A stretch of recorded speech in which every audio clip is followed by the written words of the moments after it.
ಇದೀಗ ಎ ಮಂಜು ಅವರು ನಮ್ಮ ಜೊತೆಗೆ ದೂರವಾಣಿ ಸಂಪರ್ಕದಲ್ಲಿರುವಂಥದ್ದು. ಎಸ್ ಸರ್, ನಮಸ್ತೆ. ನಮಸ್ಕಾರ ಅಮ್ಮ. ಸರ್, ಅದೇ ಚೆನ್ನಮ್ಮ ಅವರನ್ನು ಕಳೆದುಕೊಂಡಂಥ ನೋವು ಎಲ್ಲರಲ್ಲೂ ಕೂಡ ಆವರಿಸ್ಕೊಂಡಿದೆ. ಸೊ ಚೆನ್ನಮ್ಮ ಅವರ ಬಗ್ಗೆ ನಿಮಗೆ ಗೊತ್ತಿರುವಂಥ ವಿಚಾರ, ಹೇಗೆಲ್ಲ ಇದ್ರು, ಯಾವ ರೀತಿಯಾಗಿ ನಡ್ಕೊಳ್ತಾ ಇದ್ರು, ಹೆಂಗೆ ಅಂತ?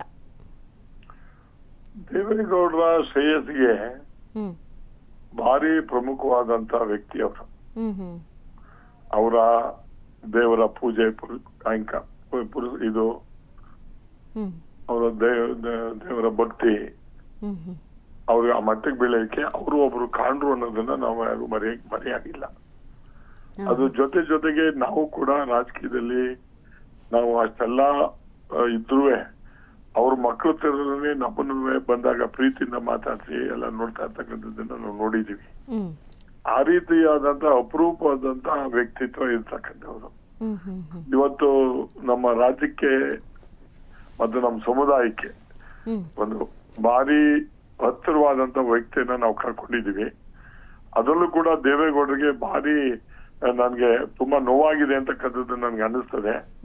ಅವ್ರ ಗಂಡ ಹೆಂಡತಿ ಇಷ್ಟು 92-93 ವರ್ಷ ಆದ್ರೂ ಜೊತೆನಲ್ಲಿ ಈ ಪೂಜಾ ಇಷ್ಟು ವಯಸ್ಸಾದ್ರೂ ಅವ್ರ ಬಗ್ಗೆ ಶ್ರೇಯಸ್ ಬಯಸ್ತಾ ಇರ್ತಕ್ಕಂಥದ್ದು, ಆರೋಗ್ಯದ ಬಗ್ಗೆ ನೋಡ್ಕೊತಾ ಇರ್ತಕ್ಕಂಥದ್ದು ನಾವು ಹತ್ರದಿಂದ ನೋಡಿದ್ವಿ. ನಿಜವಾಗ್ಲೂ ಕೂಡ ನಮ್ಗೆ ರಾಜ್ಯಕ್ಕೆ ಲಾಸ್ ಆಗಿದೆ, ಸಮುದಾಯಕ್ಕೂ ಲಾಸ್ ಆಗಿದೆ. ಜೊತೆಗೆ ಗೌಡ್ರಿಗೆ ಒಂದು ಧೈರ್ಯ ಬರ್ತಕ್ಕಂಥದ್ದನ್ನ ದೇವರು ಕರುಣಿಸ್ಲಿ, ಅವ್ರ ಕುಟುಂಬ ಎಲ್ಲರಿಗೂ, ಅವ್ರ ಮಕ್ಕಳಿಗೆ, ಸೊಸೈಟಿಗೆ ಎಲ್ರಿಗೂ ಒಂದು ಆ ಧೈರ್ಯವನ್ನ ಕೊಡ್ಲಿ ದೇವರು ಅಂತ ನಾನು ಪ್ರಾರ್ಥನೆ ಮಾಡ್ತೀನಿ. ಸರ್, ಇದೀಗ ಚೆನ್ನಮ್ಮ ಅವರು ಯಾರೇ ಅವರ ಮನೆಗೆ ಹೋದ್ರೆ ಸಾಕು ಎಲ್ಲರನ್ನ ಕೂಡ ಒಂದು ತಾಯಿ ಪ್ರೀತಿಯನ್ನ ಕೊಟ್ಟು ಎಲ್ಲರನ್ನ ಮಕ್ಕಳ ರೀತಿಯಲ್ಲಿ ನೋಡ್ಕೊಳ್ತಾ ಇದ್ರು. ಯಾರನ್ನು ಉಪವಾಸ ಕಳಿಸಿರುವಂತದ್ದಿಲ್ಲ, ಎಲ್ರಿಗೂ ಕೂಡ ಏನಾದ್ರು ತಿನ್ನಕ್ಕೆ ಅಂತಾನೆ ಕೊಡ್ತಾ ಇದ್ರು. ಈ ರೀತಿಯಾಗಿಲ್ಲ, ಯಾರೇ ಹೋಗ್ಲಿ ಎಂತದಾರಲ್ಲಿ ಕಾಫಿ ಜೊತೆಗೆ ಏನಾದ್ರು ಒಂದು ತಿಂಡಿ ಕೊಟ್ಟು ಮಾತಾಡ್ಸಿ ಕಳ್ಸಕ್ಕಂಥದ್ದು. ಅವ್ರು ಬೇರೆಯವ್ರಾದ್ರೆ ಆ ಸರ್ವೆಂಟ್ ಪರ್ವೆಂಟ್ ಕೊಡೋರು, ಇವರೇ ತಗೊಂಡ್ಬಂದು ಕೊಡ್ತಕ್ಕಂಥದ್ದನ್ನ ನಾವು ನೋಡಿದೀವಿ.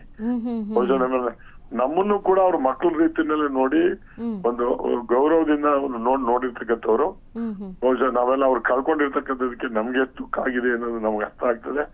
ಅದಕ್ಕೆ ಅವ್ರ ಮನೆಯಲ್ಲಿ ಕಳ್ಕೊಂಡಿರ್ತಕ್ಕಂಥವ್ರಿಗೆ ಅವ್ರ ಹೆಣ್ಮಕ್ಳಿಗೆ ಇರ್ಬೋದು, ಗಂಡು ಮಕ್ಳಿಗೆ ಇರ್ಬೋದು, ಜೊತೆಗೆ ಗೌಡ್ರಿಗೂ ಇವ್ರು ಬಿಟ್ರೆ ಒಂಥರ ಒಂದು ಅವರು ಮೇಡ್ ಫಾರ್ ಈಚ್ ಅದರ್ ತರ. ಇವತ್ತಿನ ಒಂದು ಇದ್ರಲ್ಲಿ ಹೇಳೋದಾದ್ರೆ you can quote them, they are made for each other ತರ ಇದ್ದಂಥವ್ರು. ಭಗವಂತ ಅವ್ರಿಗೆ ಆ ಗೌಡ್ರಿಗೆ ಕುಟುಂಬಕ್ಕೆ ಒಳ್ಳೆ ಒಂದು ಧೈರ್ಯವನ್ನು ಕೊಡ್ಲಿ ಅಂತ ಹೇಳಿ ದೇವರು ಪ್ರಾರ್ಥನೆ ಮಾಡ್ತೀನಿ. ಈಗಲೂ ಸಹಿತ ದೇವೇಗೌಡರು ಚೆನ್ನಮ್ಮ ಅವ್ರನ್ನ ಬಿಟ್ಟು ಊಟ ಮಾಡ್ತಿರ್ಲಿಲ್ವಂತೆ, ಅಂದ್ರೆ ಅಷ್ಟರ ಮಟ್ಟಿಗೆ ಅವರ ಬಾಂಧವ್ಯ.